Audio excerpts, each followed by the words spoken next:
بسم اللہ الرحمن الرحیم۔ السلام علیکم۔ ہمارے پیارے نبی حضرت محمد صلی اللہ تعالیٰ علیہ وآلہ وسلم مکہ سے قریب 150 کلومیٹر دور ایک گاؤں بنو سعد میں پلے بڑھے۔ نبی کریم صلی اللہ تعالیٰ علیہ وآلہ وسلم کی پیدائش کے صرف ایک ہفتے بعد بنو سعد قبیلے کی کچھ عورتیں اپنی اپنی اونٹنیوں پر سوار ہو کر مکہ کی طرف روانہ ہوئیں۔ مقصد تھا کہ کوئی دودھ پیتا بچہ تلاش کرنا۔ اس دور میں ایک رواج تھا کہ گاؤں کی عورتیں شہر کے امیر گھروں کے بچوں کو اپنے ساتھ لے کر کچھ سال دودھ پلاتی تھی، ان کی پرورش کرتی تھی، بدلے میں انہیں اچھا خاصا انعام اور تحفہ ملا کرتے تھے۔ اسی امید میں 10 عورتیں مکہ کی اور نکلی۔ انہی میں ایک تھی حضرت حلیمہ سعدیہ رضی اللہ تعالیٰ عنہا۔ حلیمہ سعدیہ کے گھر میں بہت غریبی تھی۔ ان کے شوہر کو کوئی کام نہیں ملتا تھا اور دن رات بکری کے دودھ سے ہی گھر چلتا تھا۔ ان کے پاس ایک اونٹنی تھی، لیکن وہ بھی بہت کمزور ہو چکی تھی۔ بنو سعد میں چارے کی کمی تھی، اس لیے جانور بھی کمزور ہو جاتے تھے۔ حلیمہ سعدیہ نے سوچا کہ اگر انہیں کوئی بچہ مل گیا تو ان کے گھر کی حالت کچھ سدھر جائے گی، اور وہ بھی اپنے شوہر اور چھوٹے بچے کے ساتھ اس کمزور اونٹنی پر مکہ کی طرف روانہ ہو گئی۔ باقی عورتیں کی اونٹنیاں اچھی تھی، اس لیے وہ تیز چلتی تھی، لیکن حلیمہ کی اونٹنی بار بار پیچھے رہ جاتی تھی۔ اس وجہ سے سب کو بار بار رکنا پڑتا تھا تاکہ حلیمہ کے ساتھ ساتھ چل سکے۔ آخرکار ان عورتوں نے کہا، حلیمہ تمہاری وجہ سے ہمیں بار بار رکنا پڑتا ہے، دھوپ بھی تیز ہے، ہم آگے نکل جاتے ہیں، تم دھیرے دھیرے آتی رہو۔ حلیمہ سعدیہ کیا کہتی؟ انہوں نے کہا، ٹھیک ہے، تم لوگ جاؤ، میں دھیرے دھیرے آتی رہوں گی۔ 2 دن بعد وہ 9 عورتیں مکہ پہنچ گئی اور وہاں کے امیر گھروں کے بچوں کو اپنے ساتھ لے گئی۔ جب وہ ہمارے پیارے نبی صلی اللہ تعالیٰ علیہ وآلہ وسلم کے گھر جاتی اور پتہ چلتا کہ یہ بچہ یتیم ہے تو کہتی، ہم اتنی دور صرف اس لیے آئے ہیں کہ بچے کے ماں باپ سے کچھ انعام ملے، یہ بچہ تو یتیم ہے، ہمیں اس سے کیا ملے گا؟ اس لیے ہر عورتوں نے حضرت محمد صلی اللہ تعالیٰ علیہ وآلہ وسلم کو لینے سے انکار کر دیا۔ یہ بات حضرت آمنہ کی دل کو بہت چبھی۔ وہ اپنے پیارے لاڈلے کو دیکھ کر رونے لگی اور سوچنے لگی، کاش میرے بچے کا ابا زندہ ہوتا تو آج میرا بچہ یوں اکیلا نہ ہوتا۔ وہ اسے گود میں لے کر بازار لے جاتے، کھلونے دلاتے۔ شاید اس وقت اللہ تعالیٰ ان کے دل سے کہہ رہے ہو، اے آمینہ مت رو، اگر تمہارے شوہر اسے کھلونا نہیں دلا سکے تو کیا ہوا، میں اس بچے کے لیے چاند کو کھلونا بنا دوں گا۔ یہ بچہ ایک دن اپنی انگلی کے اشارے سے چاند کو بھی 2 ٹکڑے کر دے گا۔ اگر تمہارا شوہر اسے بازار کی سیر نہیں کرا سکا تو کیا ہوا، میں اسے آسمانوں کی سیر کراؤں گا، جنت دکھاؤں گا۔ حضرت آمینہ خاموش تھی اور دل ہی دل یہ سوچ رہی تھی۔ جب یہ خبر حضرت عبد المطلب کو ملی کہ کسی بھی عورت نے ہمارے پیارے نبی کو گود میں لینے سے انکار کر دیا تو ان کے دل کو بھی ٹھیس پہنچی۔ انہوں نے سوچا، کاش میرا بیٹا عبداللہ زندہ ہوتا تو آج میرے پوتے کو یہ دن نہ دیکھنا پڑتے۔ شام کا وقت ہو گیا تھا۔ حلیمہ سعدیہ اسی وقت مکہ میں پہنچی۔ انہیں معلوم ہوا کہ اب مکہ میں کوئی مالدار گھرانے کا بچہ نہیں بچا ہے۔ ان سبھی عورتوں نے ہر ایک سے بچہ لے لیا ہے جس کا باپ مالدار ہو۔ حلیمہ سعدیہ تلاش کرتی ہوئی حضرت آمینہ کے گھر پہنچی اور دروازہ کھٹکھٹایا۔ پوچھنے پر بتایا کہ میں دودھ پلانے والی ہوں، دیہات سے آئی ہوں، بچہ چاہیے۔ حضرت آمینہ نے سوچا کہ عورت بھی میرے بچے کو دیکھ کر منع کر دے گی کہ میں اس یتیم کو گود نہیں لیتی، لیکن پھر بھی اللہ تعالیٰ نے ان کے دل میں بات ڈالی اور انہیں حلیمہ سعدیہ کو گھر کے اندر بلا لیا۔ جب حلیمہ سعدیہ کو بھی اس بات کی خبر ہوئی کہ یہ بچہ یتیم ہے اور اس کا باپ نہیں ہے تو وہ لینے سے انکار کر دیے اور واپس چلی گئی۔ انہیں کوئی بھی بچہ نہیں ملا اور وہ اپنے شوہر کے پاس ایک خیمے میں پہنچی۔ شوہر نے پوچھا، اے حلیمہ کیا ہوا، کوئی بچہ نہیں ملا؟ حضرت حلیمہ نے جواب دیا، نہیں، ہم دیر سے پہنچے، اس لیے مکہ کے سارے بچے ان عورتوں نے لے لیے اور میری قسمت میں شاید کوئی بھی بچہ نہیں ہے۔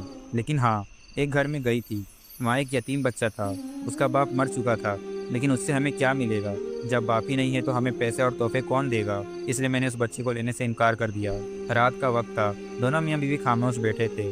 حضرت حلیمہ کی گود میں جو بچہ تھا وہ بہت زیادہ رو رہا تھا کیونکہ وہ 2 دن سے بھوکا تھا، اور حضرت حلیمہ کے سینے میں بالکل دودھ نہیں بچا تھا کیونکہ حضرت حلیمہ نے بھی کئی دن سے کچھ کھایا نہیں تھا، اس لیے بھوک کی وجہ سے ان کے سینے میں بھی دودھ آنا بند ہو گیا تھا۔ اچانک خاموش دوڑتے ہوئے ان کے شوہر نے اپنی بیوی حلیمہ سے کہا، اے حلیمہ، ویسے بھی ہمیں کوئی بچہ نہیں ملا ہے اور ہم اتنی دور کا سفر کر کے مکہ آئے ہیں، کل صبح ہمیں واپس جانا ہے، اس لیے میں مناسب سمجھتا ہوں کہ تم جاؤ اور اس یتیم بچے کو لے کر آؤ۔ چل ہمیں کچھ پیسے نہیں ملیں گے تو کیا ہوا، کم سے کم اللہ کی طرف سے کچھ ثواب تو ملے گا کہ ہم نے کسی یتیم بچے کو پالا ہے۔ خالی ہاتھ لوٹتے ہوئے مجھے بالکل اچھا نہیں لگ رہا۔ حضرت حلیمہ نے کہا کہ آپ بات تو بالکل صحیح کہہ رہے ہو، ٹھیک ہے، میں بھی جا کر اس بچے کو لے آتی ہوں۔ اور پھر حضرت حلیمہ بیوی آمینہ کے گھر پہنچ گئی۔ یہ دیکھ کر حضرت آمینہ بہت خوش ہوئی کہ چلو میرے بچے کو کسی نے تو قبول کیا۔ حضرت حلیمہ فرماتی ہیں کہ ذرا مجھے وہ بچہ دکھاؤ۔ حضرت آمینہ نے زمین پر لیٹے ہوئے ایک بچے کی طرف اشارہ کر دیا۔ اس وقت حضور صلی اللہ تعالیٰ علیہ وآلہ وسلم کے اوپر ایک کپڑا پڑا ہوا تھا۔ حضرت حلیمہ نے جیسے اس کپڑے کو ہٹا کر ہمارے حضور کا چہرہ دیکھا تو ان کا دل رک سا گیا، زور زور سے دھک دھک کرنے لگا۔ حضور صلی اللہ تعالیٰ علیہ وآلہ وسلم نے مسکراتے ہوئے حضرت حلیمہ کی انگلی پکڑ لی۔ ایسا خوبصورت بچہ اور اس کی اتنی پیاری سی مسکراہٹ دیکھ کر حضرت حلیمہ خود کو قابو نہ کر سکی اور اسے اپنے گود میں اٹھا کر سینے سے لگا لیے اور اسے پیار کرنے لگی۔ بچے کو سینے لگاتے ہی حضرت حلیمہ کو ایسی ٹھنڈک محسوس ہوئی جو انہیں ساری زندگی میں نہیں مل سکی۔ پھر حضرت حلیمہ نے کہا کہ میں اس بچے کو ضرور لوں گی۔ حضرت آمینہ نے خوش ہو کر حضرت عبد المطلب کو بلائے اور کہے کہ ایک عورت بچے کو لینے آئی ہے۔ یہ سن کر حضرت عبد المطلب بھی خوش ہو گئے اور جلدی سے گھر پہنچے اور حضرت حلیمہ سے پوچھا کہ تم کون سے قبیلے سے ہو؟ تو انہوں نے جواب دیا کہ میں بنو سعد سے ہوں۔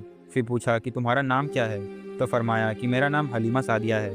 یہ سن کر حضرت عبد المطلب بہت خوش ہو کر کہے کہ واہ بھائی واہ، نیکی اور سادگی ایک ساتھ جمع ہو گئی۔ انہوں نے حضرت حلیمہ کی تعریف کی اور پھر فرمایا کہ تم میرے بچے کو لے کے جا سکتی ہو۔ حضرت حلیمہ جب بچے کو لے کر آگے بڑھنے لگی تو رک کر آمینہ سے کہا، اے آمینہ، میں دیہات میں رہنے والی ہوں، میں نے آج تک اس جیسا خوبصورت بچہ دیہات میں کہیں نہیں دیکھا۔ تب حضرت آمینہ رضی اللہ تعالیٰ عنہ نے فرمایا کہ اے حلیمہ، تم دیہات کی رہنے والی ہو اور میں شہر کے رہنے والی ہوں، میں نے آج تک اس جیسا بچہ شہروں میں بھی نہیں دیکھا۔ حضرت عبد المطلب پاس ہی کھڑے تھے۔ انہوں نے کہا کہ اے حلیمہ، تم نے دیہات میں ایسا خوبصورت بچہ نہیں دیکھا، اور اے آمینہ، تم شہروں میں ایسا خوبصورت بچہ نہیں دیکھا، اور میں ملکوں کا سفر کیا کرتا ہوں، میں نے ملکوں میں ایسا خوبصورت بچہ نہیں دیکھا۔ اگر اس وقت حضرت جبرائیل علیہ السلام موجود ہوتے تو شاید وہ یہ کہتے کہ اے حلیمہ، تم نے دیہاتوں میں ایسا خوبصورت بچہ نہیں دیکھا، اور اے آمینہ، تم نے شہروں میں ایسا خوبصورت بچہ نہیں دیکھا، اور اے عبد المطلب، تم نے ملکوں میں ایسا خوبصورت بچہ نہیں دیکھا، اور میں جبرائیل ساری دنیا کا چکر لگاتا ہوں اور میں نے ساری دنیا میں ایسا خوبصورت بچہ نہیں دیکھا۔ ماشاء اللہ۔ اس کے بعد حضرت حلیمہ سعدیہ حضور صلی اللہ تعالیٰ علیہ وآلہ وسلم کو گود میں لے کر اپنے شوہر کے پاس پہنچی۔ رات بہت زیادہ ہو گئی تھی، بھوک بھی بہت زیادہ لگ رہی تھی۔ وہ چھوٹا بچہ بھوک سے رو رہا تھا۔ حضرت حلیمہ نے حضور کے بارے میں سوچا کہ اس چھوٹے بچے کو اپنے سینے کا دودھ پلا کر دیکھوں تو شاید ایک دو قطرے اس بچے کو مل جائے۔ حضرت حلیمہ نے جیسے حضور صلی اللہ تعالیٰ علیہ وآلہ وسلم کو اپنے سینے سے لگایا تو ان کے سینے میں دیکھتے ہی دیکھتے دودھ بھر گیا، اور حضور صلی اللہ تعالیٰ علیہ وآلہ وسلم نے پیٹ بھر کر دودھ پیا، اور اس دوسرے بچے نے بھی پیٹ بھر کر دودھ پیا۔ حضرت حلیمہ اور ان کے شوہر دیکھ کر حیران رہ گئے کہ آخر یہ سب کیا ہو رہا ہے۔ پھر حضرت حلیمہ نے اپنے شوہر سے کہا کہ آپ یہ برتن لو اور باہر ہماری جو اونٹنی کھڑی ہے اور اس کے تھنوں میں جا کر دیکھو، شاید تھوڑا بہت دودھ نکل آئے تاکہ ہم لوگ بھی کچھ دودھ پی لیں اور اپنی بھوک مٹا سکے۔ شوہر برتن کو لے کر باہر اس کمزور اونٹنی کے پاس پہنچے تو دیکھ کر حیران رہ گئے کہ اس اونٹنی کے تھن دودھ سے بھرے ہوئے تھے۔ انہوں نے اس کا دودھ نکالنا شروع کیا اور پورا برتن بھر لیا۔ جب وہ دودھ لے کر حضرت حلیمہ کے پاس پہنچے تو حضرت حلیمہ بھی حیران رہ گئی کہ ہماری اس کمزور اونٹنی کے اندر اتنا سارا دودھ کیسے نکلا۔ شوہر نے جواب دیا کہ اے حلیمہ، مجھے تو لگتا ہے کہ اس یتیم بچے کے ساتھ اللہ کی کوئی خاص مدد ہے، اس لیے ہمارے ساتھ ایسے ایسے عجیبے ہو رہے ہیں۔ حضرت حلیمہ نے حضور صلی اللہ تعالیٰ علیہ وسلم کو اپنے گلے سے لگائے اور کہے کہ ہاں، مجھے بھی لگتا ہے یہ میرا چاند سے پیارا بچہ ہمارے گھر کی ساری مصیبتوں کو ختم کر دے گا۔ پھر سبھی دودھ پی کر سو گئے۔ صبح ہوئی تو شوہر نے اپنے قبیلہ بنو سعد کی طرف لوٹنے کی تیاری شروع کر دی۔ وہ 9 عورتیں پہلے ہی جا چکی تھیں اور وہ بہت دور نکل چکے تھے۔ شوہر اپنی اونٹنی پر بیٹھ گیا اور پھر خود اپنی بیوی کو اپنے پیچھے اونٹنی پر بٹھایا۔ ہمارے حضور صلی اللہ تعالیٰ علیہ وسلم اس وقت حضرت حلیمہ کے گود میں تھے۔ ان کے شوہر اونٹنی کو بار بار کھڑا کرنے کی کوشش کر رہے تھے لیکن وہ اٹھنے کا نام ہی نہیں لے رہی تھی۔ پریشان ہو کر شوہر نیچے اترے تو وہ اونٹنی ایک دم سے کھڑی ہو گئی۔ شوہر بہت زیادہ حیران ہوئے اور پھر سے اونٹنی پر آگے بیٹھ کر اسے چلانے کی کوشش کرنے لگے تو وہ پھر سے بیٹھ گئی اور اٹھنے کا نام نہیں لے رہی تھی۔ شوہر کو کچھ شک ہوا اور انہوں نے حضرت حلیمہ سے کہا کہ اے حلیمہ، تم اس بچے کو لے کر آگے بیٹھو اور میں تمہارے پیچھے بیٹھتا ہوں۔ حضرت حلیمہ حضور صلی اللہ تعالیٰ علیہ وسلم کو لے کر جیسے ہی آگے بیٹھی تو وہ اونٹنی اٹھ کر کھڑی ہوئی اور اس نے زمین پر سر رکھ کر 3 بار سجدہ کیا اور اللہ کا شکر ادا کیا کہ اے اللہ، تو نے مجھے حضور صلی اللہ تعالیٰ علیہ وسلم کی سب سے پہلی سواری بنا دیا۔ اور پھر اس اونٹنی نے ایک دوڑ لگائی اور بہت تیز چلنے لگی۔ حلیمہ سعدیہ اور ان کے شوہر حیران تھے کہ یہ تو وہی اونٹنی ہے کہ جسے لے کر ہم آئے تھے اور جو چلنے کو بھی ترستی تھی، اب اسے کیا ہو گیا ہے؟ یہ اتنی تیز کیسے دوڑ رہی ہے؟ کچھ ہی وقت گزرا تھا کہ اس اونٹنی نے دوڑتے ہوئے ان 9 عورتوں کو پیچھا کر لیا اور تیزی سے چلتے ہوئے ان کے پاس گزری۔ تو ان عورتوں نے حیرانی سے پوچھا کہ اے حلیمہ، کیا تم نے سواری بدل لی ہے؟ تو حضرت حلیمہ نے جواب دیا کہ میں نے سواری نہیں بدلی بلکہ اس سواری کا سوار بدل چکا ہے۔ سب سے پہلے حلیمہ سعدیہ یہ اپنے محلے بنو سعد میں پہنچی۔ حضرت حلیمہ سعدیہ فرماتی ہیں کہ اس دن میرے محلے سے گلابوں کی خوشبو آ رہی تھی۔ سارے محلے والے حیران تھے کہ آخر یہ خوشبو کہاں سے آ رہی ہے۔ یہ اللہ کی طرف سے ہمارے حضور صلی اللہ تعالیٰ علیہ وسلم کا اس قبیلے میں استقبال ہو رہا تھا۔ تو میرے پیارے دوستو، آج کی ویڈیو میں بس اتنا ہی۔ ہم ملتے ہیں پھر ایک نئی اور اچھی ویڈیو کے ساتھ، تب تک کے لیے اللہ حافظ۔